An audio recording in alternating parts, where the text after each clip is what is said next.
And with us today, we have Avril Levesser, who will be introducing Kristen. You know, I said that so many times, really great in practice, and then I got to it and I stumbled over it. Avril, I'm so sorry.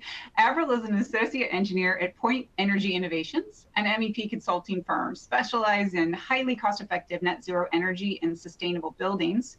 She's a Stanford and McGill University alum, and she spearheads decarbonized building designs across the US and has been instrumental in fostering decarbonization education at Stanford. Avril's going to be involved with the virtual online workshop on November 7th and 8th and is here to introduce Kristen. And later, she'll be saying a little bit about the workshop. Avril, thanks so much for being here with us today, and please take it away. Thanks so much, Robin. And that was very close, so thank you. So I am actually the program coordinator for the Stanford Building Decarbonization Learning Accelerator, and we're putting on this event along with Robin and her team. So the BDLA, as we call it, provides free teaching resources for building decarbonization. It's all the resources are prepared by industry experts, Kristen being one of them. And we also provide guidance and assistance to professors who are teaching the material, as well as hosting events like this one, like the workshop coming up in November and several other events. So Kristen is one of our collaborators and has really been the biggest contributor to the embodied carbon content on our website. She's also kind enough to often speak for us at classes and events like this one. So thank you again, Kristen. We always appreciate it. She's a leading expert in embodied carbon and buildings, and we're so excited that she's able to join us today. So to give you a little more background about her, she's an associate director of the San Francisco office of Atelier Ten, which is a leading environmental design firm with offices around the world. She runs their carbon management practice, providing big picture guidance for innovative materials on the building scale. She's also involved in large-scale master plans and other detailed analysis like daylight optimization and shading control. She successfully led some of the firm's most ambitious and complex projects, including the new NVIDIA campus in Santa Clara, the San Francisco Giants Mission Rock development, and is currently working on the California College of Arts in San Francisco to develop a carbon-neutral unified campus. She's also an experienced teacher, which I've seen firsthand, and has taught architectural design and environmental systems and controls at the University of Oregon, as well as many lectures all over the country. So with what I'm sure is a very busy schedule, we're so lucky that she was able to join us today. So thank you so much, Kristen, and I'll hand it over to you. Okay, great. Thanks, Avril, and thanks, Robin. And yeah, so I will get us started. I'm going to present today for about 40-45 minutes, and then, as Robin mentioned, we'll leave some time at the end for questions. So if you have any, please put them in the chat, and we'll come back to them all at the end. So I thought I would start off by just telling you a little bit more about who we are as Atelier 10. We're a group of sustainability consultants, energy analysts, and lighting designers. Many of us are trained as architects, some as building science, mechanical engineers, ecologists, so we have a pretty broad background. We have offices, as Avril mentioned, all over the world. So we have 10 global offices. We are founded in London, and then we have 3 offices here in the US, in New York, New Haven, and San Francisco. And our work and the way we approach projects is really with the design from first principles. And when I say that, I mean we look to really have our buildings passively do more and using active systems to do as little as possible. So we're always looking to understand what opportunities our local climates, local contexts present, our building types. And we work on all sorts of different building types at different scales all over the world. So it keeps things really interesting in terms of the role that we play on different projects. And we really touch subjects across all aspects of sustainability.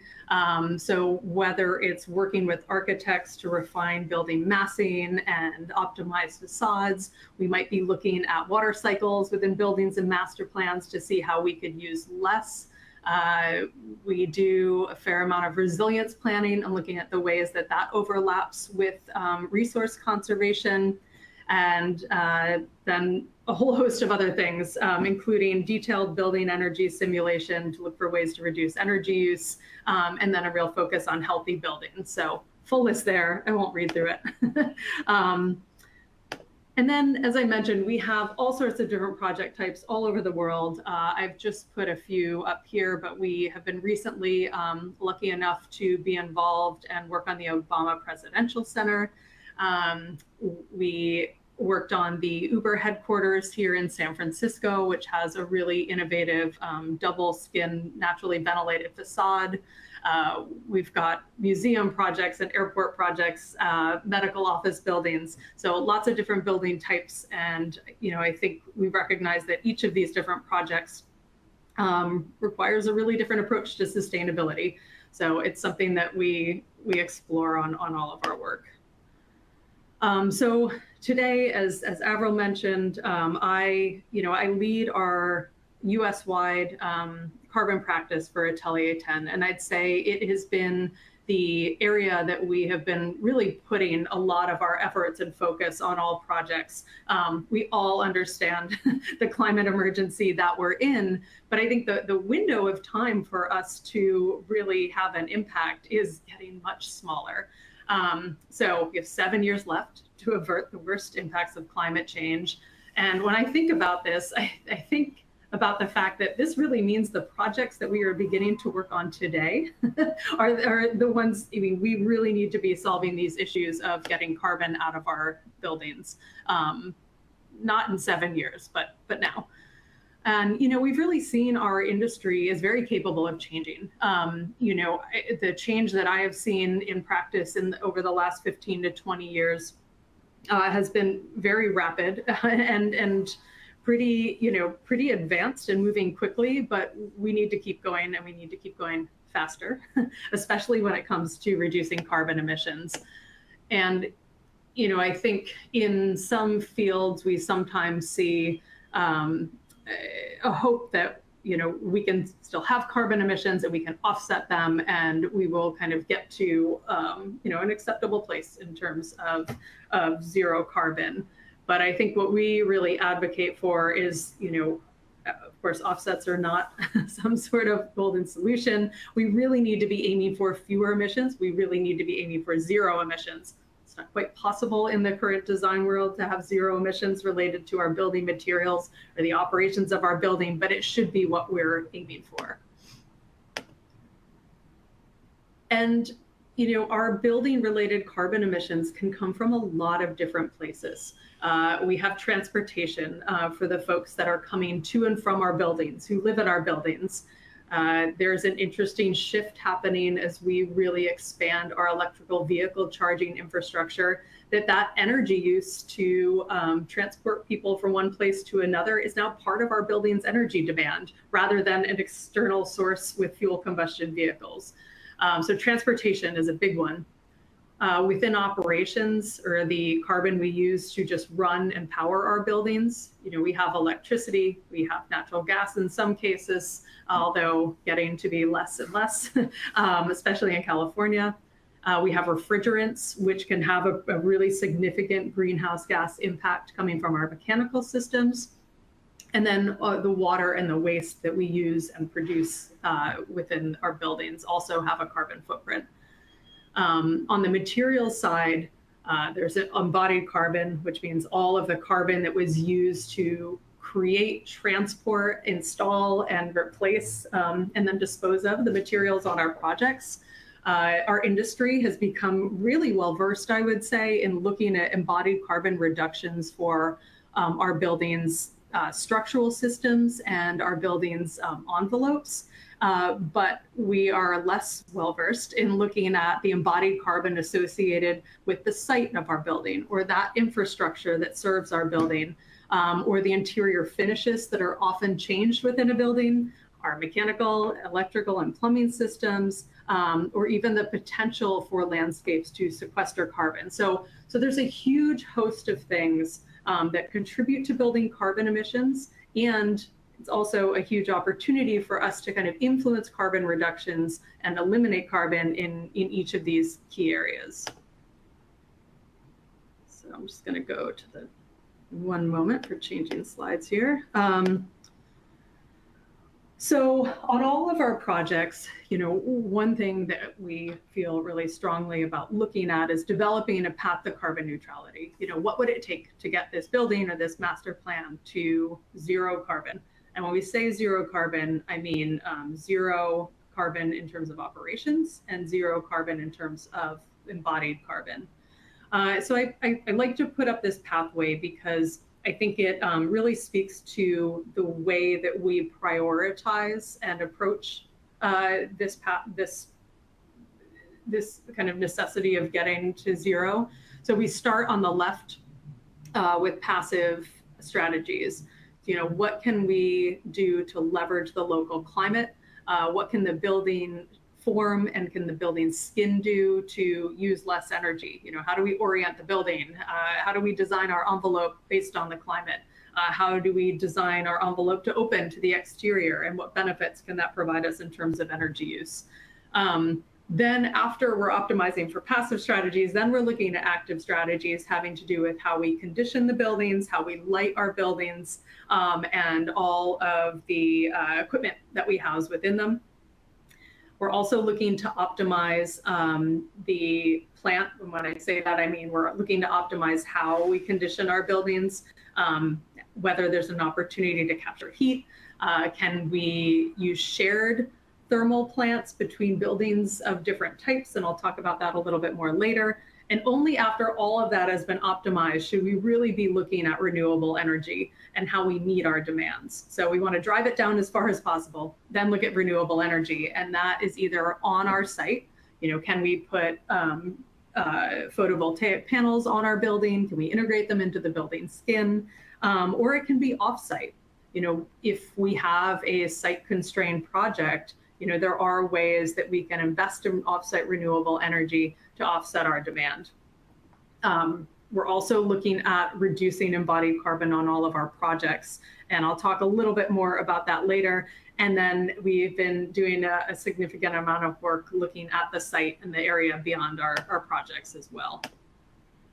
So I think one of the things that I just wanted to highlight is that, we talked about all those sources of carbon emissions. I would say in today's design practice, at least at the building scale, in terms of building design teams, a lot of the leading definitions of zero carbon are really just focused on operational energy use to use to power the building, and then embodied carbon of structure and envelope. And we're leaving out a whole host of other contributors. So we are very strong advocates for saying we may not know how to really accurately quantify all of these other pieces, but we shouldn't leave them out. We should be using best practices and references to make sure that we're including a really holistic look at the carbon emissions of our buildings and not ignoring key pieces. So there are a few topics that I just want to talk through today, starting with operational carbon and going to embodied carbon. And there are a number of case studies I'm just going to use for each of these. So the first topic that we really see as instrumental in our zero carbon future is the advancement of our electric grids to get cleaner. And in order to take advantage of that, the movement of our buildings to all electric buildings, eliminating natural gas within the building itself.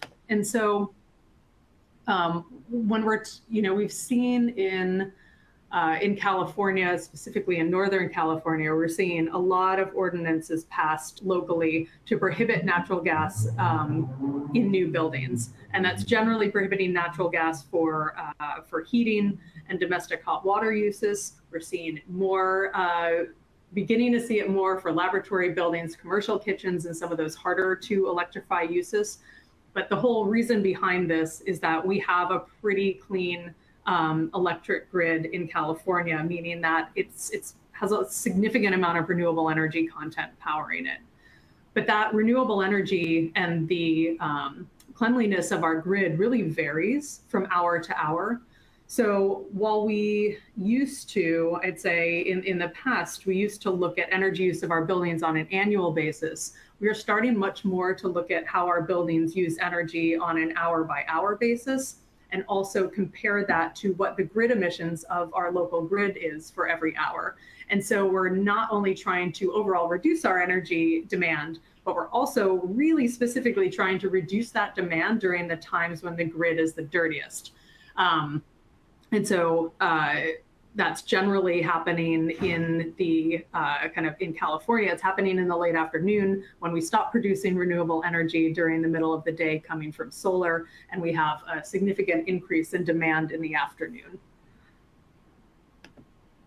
So one of the projects I wanted to start with that really begins to focus on, how do we not only drive down our energy demand, but how do we begin to control the times at which we use energy? Is this project designed by Studio Gang? It's the California College of Arts. Avril mentioned this during the intro.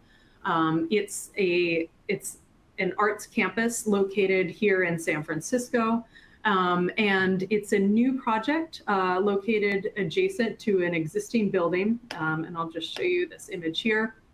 So the existing college is within an old bus terminal, and they had an empty back lot behind it that they were looking to build their new campus on. And this one was a really unique project because we had the client come to us and say, we want to know what it takes to get to a carbon neutral project. So we started where we usually do on projects, which was look at what are the passive opportunities for this type of program. And this really started with a programming and space planning exercise to say, for all of the different types of spaces in this project, which need to be conditioned, which need to be indoors. Can we accommodate some of this programmatic element outdoors? And it was actually something the college was interested in doing because their existing campus had a lot of outdoor program use.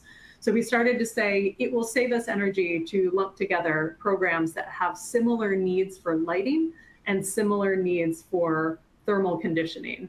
And that way we can be really loose about our thermal conditioning in some locations, and then use energy to really regulate thermal conditions in the areas where we need to. I'd say the other interesting thing about this project was it's an art school, so it has a lot of heavy making spaces. And we knew pretty well how a typical academic building in Northern California uses energy. We really didn't have any idea how this building would use energy. It has kilns, it has glass making equipment, it has a foundry, it has textile production. So we spent a significant amount of time speaking with all of the leads of the studios within this college to understand how their spaces were used, what type of equipment do they have in there. And we did some early stage energy analysis to really identify what were the energy drivers for this particular project. So I don't know if you can see my cursor here, but you see this pie chart, everything in blue and pink in this kind of inner gray ring, that's all of the energy use that's coming from the equipment in the shops. So over 60% of this building's energy use had nothing to do with how the building was designed. And this was a really key insight, because it told us that we, one, needed to design the building to be as efficient as possible. But in addition to doing that, we needed to collaborate with all of the studios to understand how we could gain efficiency in each of those key areas while still making those spaces really usable for the students and their academic programs. This caused us to have a lot of conversations about specifically glass making, the types of fuel they used for glass making. So it was quite a different conversation because of the building's energy use than it may have been on a typical academic building. So I just say all that to say it is really important and was really important on this project to understand what were the energy drivers, to know really where we needed to focus our design efforts. But if we're going for carbon neutrality, we still need to make the design as efficient as possible, even if a lot of that energy use is driven by equipment. So some of the things that we were looking at in this project was there was a ground level plinth that housed a lot of the heavy making equipment. And then the classrooms could be much lighter, much thinner structures that allowed daylight throughout, that allowed cross ventilation, that could be night flushed in order to cool down thermal mass inside these spaces at night, and then close windows during the day to kind of keep that cool inside. You'll see exterior walkways wrapping these buildings. These were really key for a programmatic element to kind of get visual connection between people, students moving between different buildings, but they also provide really great overhang and shading on hard to shade southwest facades. So there's kind of dual purpose to a lot of the things you're seeing. This is also a hybrid structure. So these small pavilions are made out of mass timber. Our team pursued and won a grant through the state of California for the mass timber design. So it was a really, really great project in terms of driving down operational energy use and then embodied energy as well. So the other thing that we looked at then, after really trying to hone in on a passive design strategy for the project, was to look at how much renewable energy we could produce on site. So a lot of this building's footprint was really taken up by usable program space. So within the new building, we had pretty limited opportunity for on-site PV, but we had a lot of opportunity for it using the existing building rooftop. So there was a significant exploration to understand, would the structure of the existing building support this, and how could we really leverage all of that valuable roof real estate to produce as much energy as possible. Another aspect of this project, which I won't get into in a lot of detail, but the project is planning to have a microgrid, meaning that it has a series of electrical infrastructure that connects renewable energy generation on site to on-site storage back to the grid. And it has the ability to island or disconnect from the grid and still maintain some electrical function without connection to the grid. This was really important for the college because they saw a microgrid as a flexible infrastructure that would enable them to integrate different renewable technologies that may not be ready now, but may become ready in the future. And this aspect of that was important for their educational curriculum, and to really use the building as a laboratory to say, we're not only producing a lot of renewable energy, but we're going to use it in the smartest way possible at the smartest times possible. So we did a fair amount of study looking at not only how much demand our building had, but when that demand was happening. And for the times when we were producing more energy than we needed, could we store that and use it later in the day to offset some of those peak grid emission times? So really interesting project. It was one that kind of changed the way we even did our analysis in order to get at some of these more complex issues. And so it's one of the reasons I wanted to share it here. I'd say the other thing that we've been really focused on, and we've seen as one of the most rapidly advancing pieces of what we do, is an emphasis on reducing and designing to ultimately eliminate embodied carbon. So as I mentioned before, embodied carbon is all of the carbon used to basically extract, manufacture, deliver materials that we use in our buildings and our projects. And when we're looking at the projection of new construction, coming in the next 10 years, 20 years, the largest portion of the carbon coming from that new construction is coming up front with the materials that we use to build those buildings. And so when we are really beginning to talk about, how do we avoid critical global tipping points, a lot of our emphasis, yes, we need to be on operational carbon, but equally, or even more so, we need to be focused on embodied carbon. So this is just a diagram of all of those life cycles stages of a material, starting with extraction, ending with end of life and assumptions about how that material may be disposed of. And then you may hear a lot of terms, or you may already be experts in a lot of these terms, about essentially which stages of a material we may be talking about. So you may hear cradle to gate, meaning we're really just talking about those first product stage emissions. You may hear upfront carbon, meaning all the emissions that happen before that material goes into the building. But typically, I think we're talking more and more, and should be talking more about whole life emissions, and that's cradle to grave. So that's measurements about how much carbon that material was used to produce that material and manufacture it, estimates about how much was used to transport it and put it into place in the building, as well as how many times we think it'll be replaced in the life of the building, and then broad assumptions about that replacement, as well as what will happen at the end of its life. But it's not enough for us to just quantify this and understand our material cycles. We really need to put this into actionable reduction opportunities within our design. So we can use a tool called a whole building life cycle assessment, or LCA, to evaluate embodied carbon and look for opportunities for reduction. But an LCA is not very accurate in the beginning of a project when we don't have a design yet. We may not have even a structural system yet, but it's at the beginning of a project where we have the biggest impact to reduce embodied carbon. We could decide to reuse a building instead of building one new. We could decide on a structural system that has a significant impact on reduced embodied carbon and material efficiency.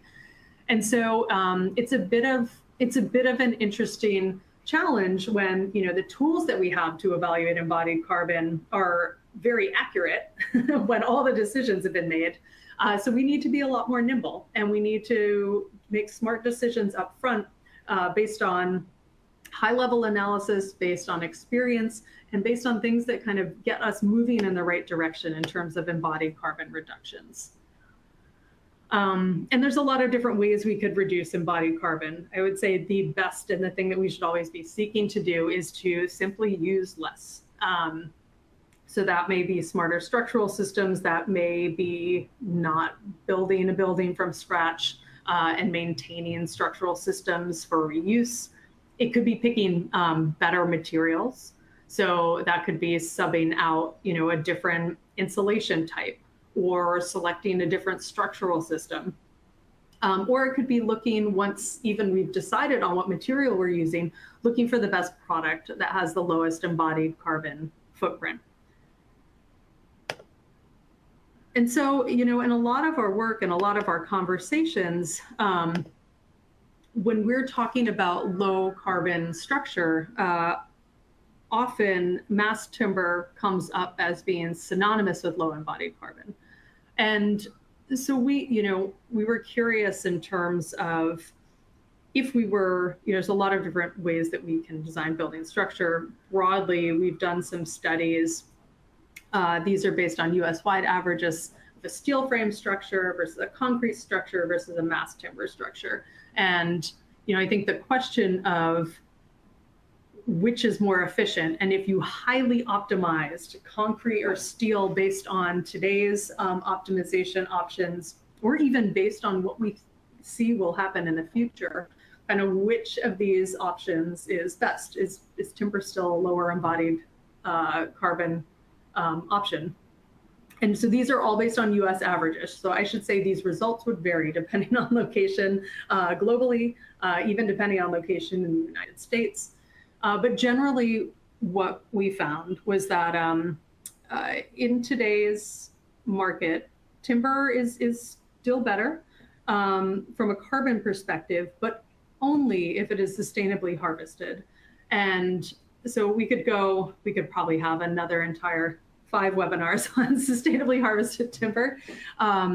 But just to call out here that the bars you're seeing on the right represent a mass timber building. Those hatched areas represent the benefit that we get from the carbon that is locked into the structure, the carbon that has been sequestered by those trees when they were living.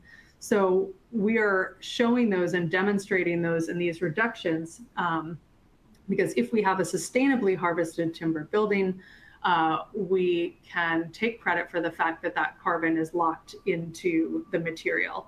If that timber is not sustainably harvested, you see that these bars begin to look very similar to the steel and the concrete structures in terms of carbon emissions. So sustainable harvesting, critically important. And then, in addition to those early conversations about what type of structural system, there are some carbon reduction opportunities that we've seen that, they hold true across the board. They are things we should always be looking at. We should always be looking at concrete optimization. We should be looking at our steel procurement. And is that steel coming from regions where we have clean grids that are being used to power the manufacturing plants making those steel? Rebar, same situation as steel. Our interior finishes become really important because they are very often switched out in a building. So while you may, while the upfront carbon of your building may be predominantly within the structure, those interior finishes are going to be changed out multiple times during that building's lifespan. And it means when we're looking at the holistic carbon, they have a big impact. Insulation matters, facade materials matter. So we just like to show these because we don't need to do any analysis to know that these are going to be big drivers and to start to have early conversations about them with our design teams. Here's an example of a project where we were looking at different concrete optimization for different types of concrete and applications of concrete within a project.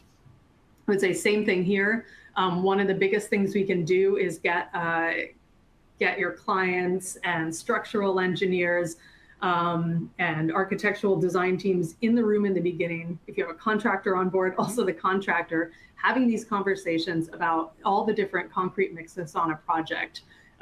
Because sometimes we can make schedule changes to get lower concrete options. Sometimes it's different admixtures. But there can be different approaches to really optimize and drive down our carbon emissions of our concrete. And a lot of times those conversations should happen very early on because they may not add cost, but some may add time, or they may not add time, and we can do this in a really smart way where we're kind of hitting those reductions. But conversation has to happen early.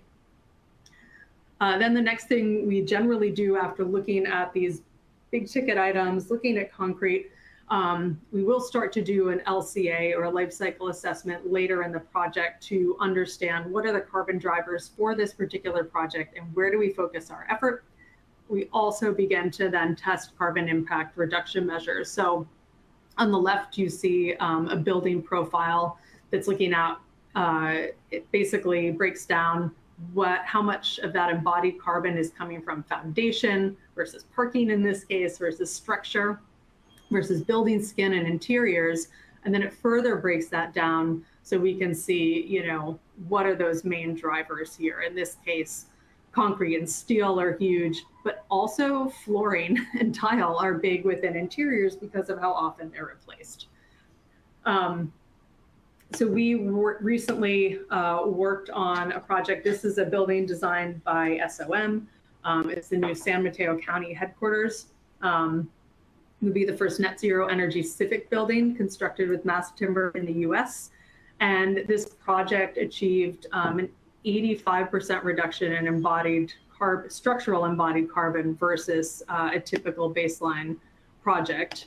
And this was really coming from, so this was SOM and their internal structural team, not only from the fact that it was a mass timber project sustainably harvested, but also from the fact that they were involved in a lot of material optimizations for their structural system throughout. So both the use less and use better materials definitely applied in this case. But I think, one thing I mentioned before was that if we really are going to limit our embodied carbon footprint, it's not just going to be through designing better new construction. We really have to take a serious look at opportunities for building reuse and should be reusing buildings, more often to the greatest extent possible, and really maintaining all of that embodied carbon that's already locked into a structure. So this is a project that our East Coast team recently worked on. It was a reskinning of an existing building structure. You can see here the breakdown of embodied carbon for a similar baseline building. So this is if we were to construct that building from scratch today, what would its embodied carbon footprint look like? You see a significant amount coming from the structure, specifically steel metal deck and steel framing. And then it's also a significant amount coming from curtain wall and then interiors, but really looking at this huge structural piece and looking at the opportunities that there are in reusing that structure to reduce embodied carbon over a new construction building. So this was an analysis that we did looking at, if we had built that building for new, what would its embodied carbon footprint be versus if we designed to renovate the building, we saved over 70% in terms of embodied carbon just by reusing the structure. And then with additional carbon impact reduction measures, reduce that a little bit more. But I think the key thing here is reuse blows any other carbon impact reduction measures out of the water and is a really effective strategy. We worked on not a similar project, but we worked on an adaptive reuse project here in San Francisco. This one was with Swig and Gensler were the design team on this one. You can see the existing building on the left. You can see the new building rendering on the right. But this was recently completed in the last few years. So this is a project called 633 Folsom. There was an opportunity when this building became vacant to do a renovation project that not only kind of renovated the existing facade and improved some of the connection to street, but also created an addition that really had a very strong emphasis on health and wellness and the employee experience inside the building. So one of the things that the design team was very focused on was developing kind of an innovative way to reclad the building, which would help with that improved experience. So they wanted to bring a significant amount of daylight into the interiors. They wanted to enable views out because there are some incredible views from this building, but they also wanted to do that without bringing in a lot of heat and a lot of glare into the building. So the design team was developed this design strategy of these L-shaped hoods around each of the windows. And you can kind of see the new envelope getting applied, and then this shot up to the existing floors, and then the new floors being added on top. And so optimizing that fin shape was really important. But one of the really interesting things out of this work was to look at the extent to which those fins enabled the views to be maintained. And so this became a really important part of the project discussion, which was if you didn't have the fins, you would need during certain times of the year on each facade to kind of draw your window blinds, your interior blinds, to prevent direct sun and glare from coming into the building. With the added fins, those fins blocked direct sun for a number of hours and allowed you to leave the blinds up longer. And so we did an analysis for each of the building orientations to look at how many additional hours could you keep the blinds up from, how did you gain that from adding these fins? And so these are hourly charts, which look at every occupiable hour of the year. And then the areas in red are showing how many hours you gain back that you don't have to pull your blinds by having these hoods. And this, you can kind of see the result of that here. So this is a daylight mapping within the interior floor plan, but also the things we're calling out here are the additional hours that you can maintain your blinds up have view out by adding the exterior fins there. And so this project ended up, I think it's usually a wild success story. It's a beautiful project. I love driving past it or biking past it when I'm down in this part of the city. But it also was one of the largest office leases at a time, when leasing buildings was becoming really challenging. So I think a lot of that attention to health and wellness and experience of occupants really paid off in this kind of reinvigorated building. And I think I like to show this one because it's not all about embodied carbon. There are certainly other benefits we get from building reuse and some really innovative ways that buildings can be reused and reimagined. So we've talked all about buildings until now. I want to talk a little bit about what we would say beyond the building. What are our sites? What are our landscapes able to contribute to the low embodied carbon conversation? So this is all work that I'm showing is associated with Climate Positive Design Challenge. So this is a group founded by Pamela Conrad, who is formerly at CMG Landscape Architects. These are all of their diagrams. I can't take credit for any of them. They are beautiful. But we helped Pamela and her team develop and flesh out the Pathfinder tool, which was an early tool for landscape architects to evaluate the relative embodied carbon emissions of their projects. And, I think one of the first conversations I had with Pamela, she said, landscape architects have we have a really unique set of tools in our toolbox. We're specifying materials that have embodied carbon footprints, but we are also specifying vegetation and trees and grasses that have sequestration rates. And so the Climate Positive Design Challenge is really challenging the landscape architecture community to design projects which, over their lifespan, sequester more carbon through vegetation than they emit in terms of their initial materials. And I think one of the really nice ways that they've been talking about this is to illustrate projects, not only the embodied carbon or the holistic carbon impact of, adding more vegetation, adding less hardscape, but also the kind of experience of what it means to be in that place. And I love these diagrams because they show not only metrics around carbon emitted and carbon sequestered, but they also show like a fundamental shift in what it means to be in that space and what that space feels like. And I think the more that, the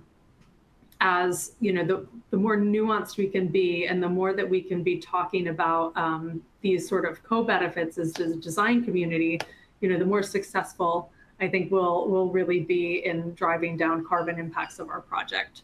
So that kind of brings me to the last point, which is it's not all about carbon. I think reducing carbon emissions is by far the most pressing global issue of our time. But there are lots of other factors that designers and design teams and clients are having to balance. And so, we're very interested in the co-benefits of lower embodied carbon, lower operational carbon design. Sometimes this is a slide we created when we were, talking about, well, what else do you get out of reducing embodied carbon on a building? There was a question of, do the manufacturers who are reducing their embodied carbon of their products, do they have a better emphasis on healthy materials? Are they focusing more on that? Are you getting kind of 2 for 1 when you're looking for folks who are responsibly manufacturing things and getting healthier materials and a lower embodied carbon? We've had a lot of conversations about cost. This is an area where cost reduction and embodied carbon reduction can go hand in hand in terms of structural efficiency. If there are opportunities to really be strategic and efficient in structural design, those should reduce cost, materials, and embodied carbon. I think the questions of, especially when we're talking about landscape sequestration, can increasing the sequestration of our landscape also have an ecological benefit to supporting local habitats. And then how does our increased emphasis on reducing embodied carbon also really drive a change to how we treat materials at the end of their life? So now the fact that we are thinking more about the end of life of our materials, can we drive into, I think we hear the term circular economy a lot. I don't know that it's always happening in many places, but can we drive to a place where we are able to have a market for reused materials? We are designing for end of life for certain building structures. So I think they're all things that we need to be headed towards. And then I think the other thing that we've been focused on, and that the industry, I think, is beginning to focus a lot more on, is the fact that in beginning to look at the lifespan of our materials and where they come from and how they've been extracted and how they're getting manufactured, and getting all of these details and this insight into this full lifespan gives us an opportunity to look at all of the other ecological and human health impacts of materials. So this is the AIA's Architecture and Design Materials Pledge. It has a kind of wonderful series of things that we should be considering when we source materials, like human health, like social health and equity, like ecosystem health, like the economy that we're driving.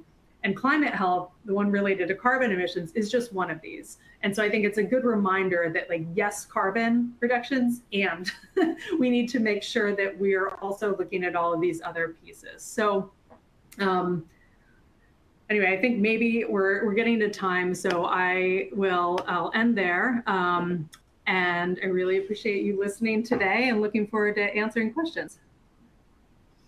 Thanks so much, Kristen. It was so interesting, insightful, and I really love how you kind of covered it soup to nuts. It's not just about what you're doing with the building, but where the materials are coming from and how they're being sourced and how important that is. So thank you for that.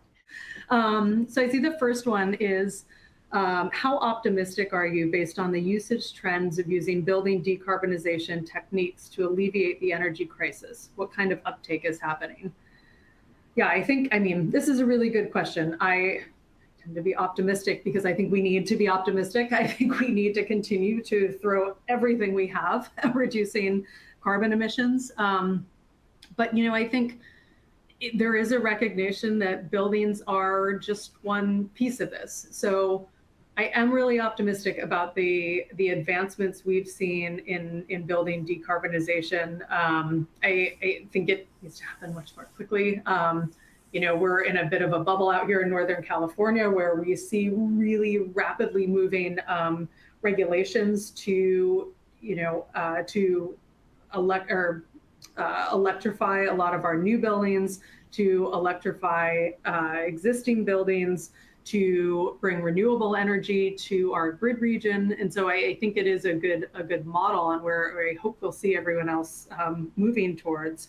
But I think we have an opportunity through buildings and through design to have the broader impact that is really necessary for us to alleviate the carbon crisis. And when I say that, I mean in electrifying our buildings, in seeking greener energy sources. We can have a kind of feedback loop to local grids, to local utilities, and some of that, often investment in offsite renewable energy can support the renewable energy mix that our local grids and utilities want to keep moving. I would say our buildings and smarter time of use and ability to kind of control demands on the grid can help support that transition to a renewable supplied grid. I'd say the choices we make in our materials and asking for transparency can send signals to manufacturers to ask them to do better, ask them to design for lower carbon. So I think our buildings are important, but it's also all of the industries that our buildings connect to, and the ways that kind of even small changes within buildings, if they're happening enough over the built community can have these larger impacts on industries, on transportation, on utility grids. And I think that's where I have optimism that, we have the ability to kind of make a change there. See, then the next question, are there any limitations or disadvantages to mass timber? Yeah, it's a good question. Mass timber is not for every project. There are regions where, mass timber may not be the lowest embodied carbon option because it's getting trucked in, and that can be hugely carbon intensive. So knowing your region, knowing where your materials are coming from, knowing if they're sustainably harvested is a first. There are certain dimensions of structural grids that you can and cannot achieve in mass timber. There are some local jurisdictions and fire codes, may not be comfortable with mass timber and will require things like encapsulation and require you to cover the timber. So then you're adding more material back. So I guess the question is, one does need to be very aware of their local context and some of the nuances around regulations, material sourcing, program type and programmatic needs to really determine as a team if it's the right solution for a project, because it's not a one size fits all solution. Okay, there was a question. San Francisco is a seismic area region. Do the materials abide by the seismic codes of construction? Yes, I mean, where these projects are being designed in seismic regions here in San Francisco, yeah, those structural systems are being designed to code to accommodate the fact that we are in a seismic zone. Okay, let's see. There's a question, what are your thoughts about how existing residential buildings can use retrofitting and technologies to decarbonize? Here in New York City, relative to local law 97, there's a big focus, but feels like limited applicable solutions. Yes, this is a really good question. I'm not sure I have a great answer to it. And for those who don't know, local law 97 in New York City it's a really advanced kind of local requirement for essentially aimed at existing buildings and the carbon emissions of existing buildings in New York, and essentially looking at their carbon emission intensity and kind of having a target by which, above which they will be charged for exceeding certain carbon emission intensities. So it is really driving beyond building codes focused on, efficiency and new construction and retrofits. It really is starting to drive and tackle that issue of existing buildings, which is where, in terms of our built environment, a lot of our carbon is really tied up in. So it's a very progressive law. And I think we'll see how the implications play out, but is really trying to incentivize building owners to do better in terms of their building performance and operations. So, I think my hope here is that a law like that really does drive where we have gaps in technology to meet those demands, kind of drives innovation and drives a market to respond to some of those gaps, and beginning to, I think it'll be a combination of incentives to begin to incentivize homeowners or multifamily homeowners, provide some funding to kind of make those retrofits. So there's like the carrot and the stick. You give the carrot of incentives to do the better thing when you're retrofitting. You give the stick through local law 97 to kind of penalize larger building owners if they do have high carbon emissions.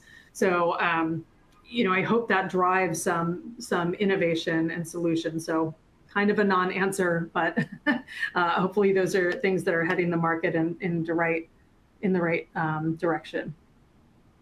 Okay, let's see. So, and then the last question I see here is, in your projects, do you estimate the total price of carbon you've reduced? What reference price do you use in dollars per kilogram of CO2e? Okay, this is a really interesting question. we are always talking about what the right way to do this is, and I would love to hear others' experience on this.